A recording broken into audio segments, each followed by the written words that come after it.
새벽 5시, 김철수 씨는 오늘도 어김없이 배달 트럭 시동을 걸었습니다. 하지만 오늘은 달랐습니다.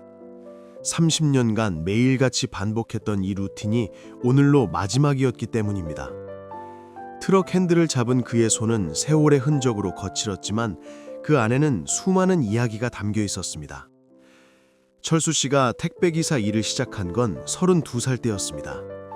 어린 두 아이를 키우며 생계를 책임져야 했던 가장으로서 그는 단 하루도 쉬지 않고 이 일을 해왔습니다. 처음에는 그저 생활을 위한 일이었습니다. 하지만 시간이 흐르면서 그에게 이 일은 단순한 직업 이상의 의미를 갖게 되었습니다.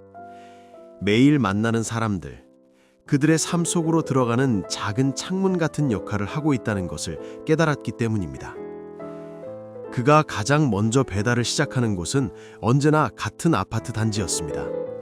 이곳에는 그가 잊을 수 없는 기억들이 가득했습니다.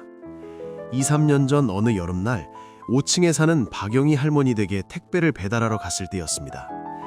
초인종을 눌러도 대답이 없었지만 안에서 미약한 신음소리가 들렸습니다.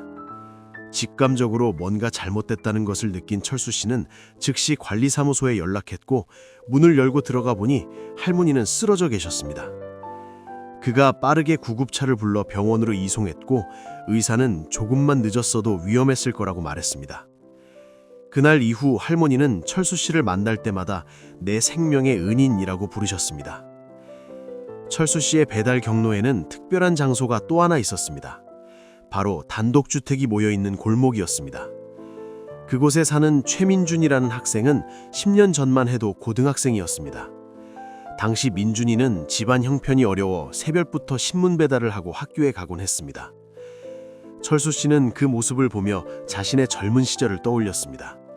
그래서 아무 말 없이 매일 아침 민준이네 대문 앞에 생수 한 병씩을 놓아두기 시작했습니다.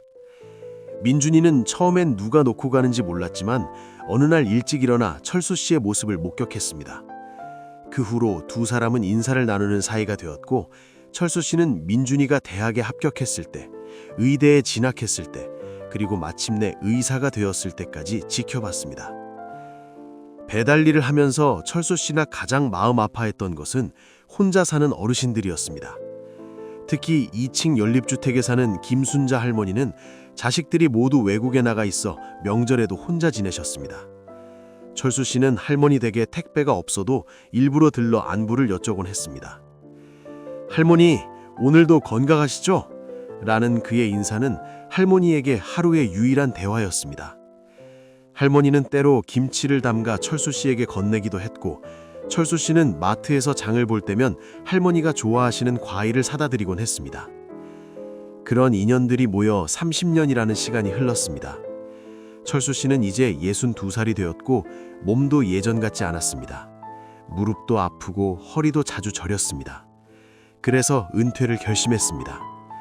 마지막 출근 날 그는 평소보다 더 일찍 일어났습니다. 오늘만큼은 모든 배달을 정성껏 하고 싶었습니다. 첫 배달지는 역시 그 아파트 단지였습니다. 박영희 할머니 댁 초인종을 눌렀습니다. 문이 열리고 할머니가 활짝 웃으며 맞아주셨습니다. 철수 씨, 오늘이 마지막이라면서요? 잠깐 들어와 차라도 한잔 하세요. 철수 씨는 정중히 사양했습니다. 오늘은 배달할 곳이 많았기 때문입니다. 하지만 할머니는 그의 손을 꼭 잡으며 말했습니다.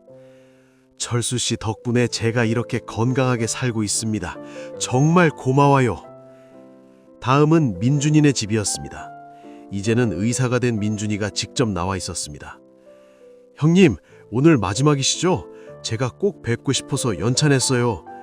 민준이는 철수 씨에게 봉투 하나를 건넸습니다. 이거 받으실 수 없어요. 철수 씨가 손사래를 쳤지만 민준이는 말했습니다. 형님이 아니었으면 제가 여기까지 올 수 없었어요. 매일 아침 그 물 한 병이 저에게는 큰 힘이었습니다. 누군가 저를 응원하고 있다는 걸 느꼈거든요. 배달을 계속하던 철수 씨는 오후쯤 이상한 점을 느꼈습니다. 평소보다 배달할 곳이 많았던 것입니다. 그것도 모두 자신이 30년간 배달했던 구역에만 집중되어 있었습니다. 마지막 배달지는 동네 커뮤니티 센터였습니다. 큰 박스 하나가 도착했다는 연락을 받고 그곳으로 향했습니다.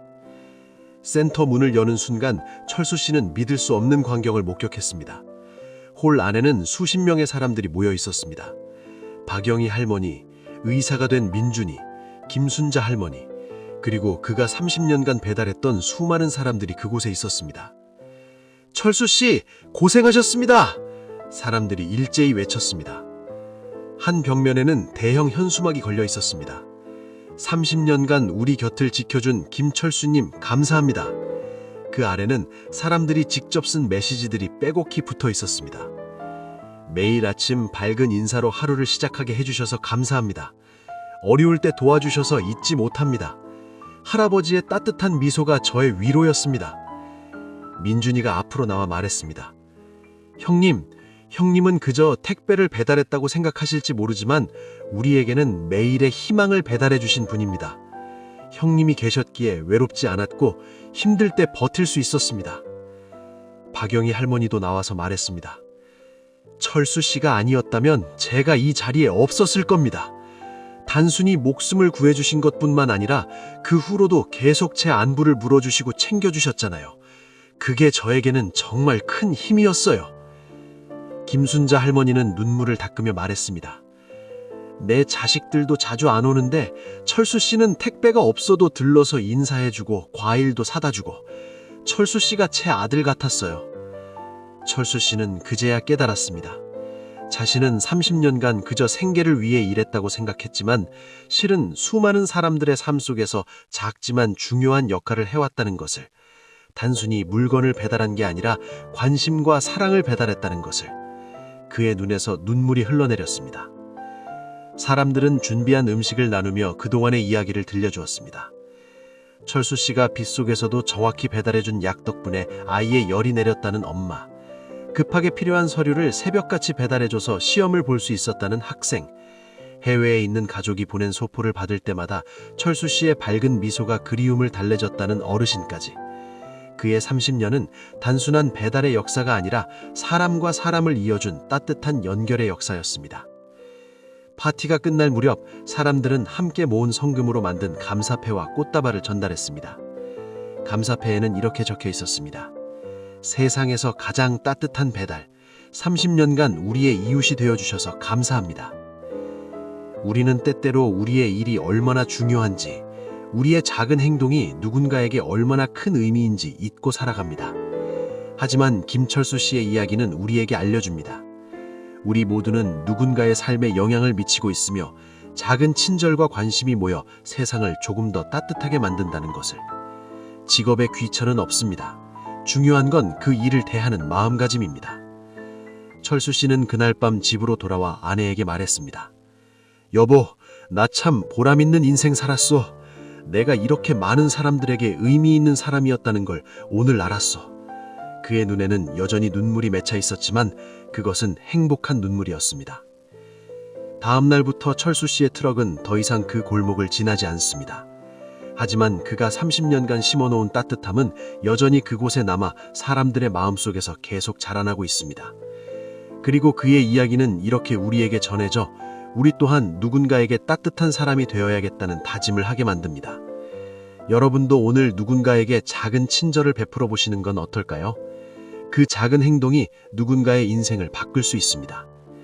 이런 따뜻한 이야기들이 더 많이 알려지길 바라며 모모쉼터는 앞으로도 우리 주변의 소중한 이야기들을 계속 전해드리겠습니다.